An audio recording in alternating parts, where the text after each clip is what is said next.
Di tayong sumunod sa mga biosecurity measures. Kung magkasakit ang alagang baboy, tumawag sa BAI ASF hotline at i-follow ang National ASF Prevention and Control Program or NASFECD Facebook page. May magagawa ako, may magagawa ka, may magagawa tayo. Be secure, be safe, be ASF free.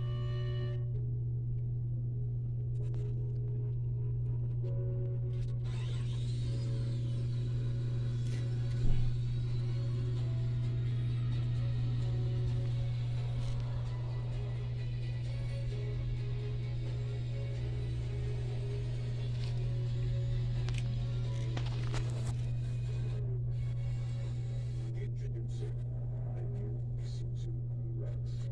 Take the lead. Tebong, may mga pasaraw si Kevin sa katawan. Sintomas siya ng African Swine Fever o ASF. Wow! May tayong sumunod sa mga biosecurity measures. Kung magkasakit ang alagang baboy, tumawag sa BAI